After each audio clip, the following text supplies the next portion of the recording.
முகமது நபி ஸல்லல்லாஹு அலைஹி வஸல்லம் அவர்கள் நபியாக அனுப்பப்பட்டிருக்கிறார்கள் என்பதை உறுதி செய்வதற்காக அங்குள்ள மக்கள் நபி ஸல்லல்லாஹு அலைஹி வஸல்லம் அவர்களிடம் ஒரு அற்புதத்தை செய்யும்படி கேட்டார்கள்.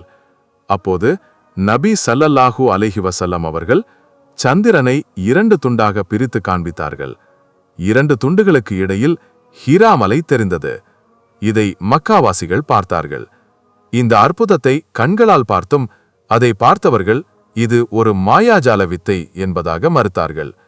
இந்த உண்மையை மறுத்தவர்கள் வெளியூர்காரர்களிடம் சென்று நீங்கள் அதை பார்த்தீர்களா என்பதாக கேட்டார்கள். அங்குள்ளவர்கள் ஆமாம், நாங்கள் அதை பார்த்தோம் என்பதாக பதில் சொன்னார்கள். இதற்கு பிறகுதான் நபி ஸல்லல்லாஹு அலைஹி வஸல்லம் அவர்கள் செய்தது உண்மையான விஷயம், அல்லாவின் உதவியை கொண்டு இதை செய்திருக்கிறார்கள் என்ற உண்மை அவர்களுக்கு தெரிய வந்தது. இந்த நிகழ்வு நடந்ததற்கு பிறகு அல்லாஹ் குர்ஆனில் வசனங்களை இறக்கினான். நேரம் நெருங்கிவிட்டது, சந்திரன் பிளந்து விட்டது. அவர்கள் ஒரு அடையாளத்தை பார்த்தாலும் அதை மறுக்கிறார்கள். இது தொடர்ச்சியாக நடக்கும் மாயைதான் என கூறுகிறார்கள் என்பதாக அல்லாஹ் குர்ஆனில் இந்த வசனங்களை இறக்கி வைத்தான்.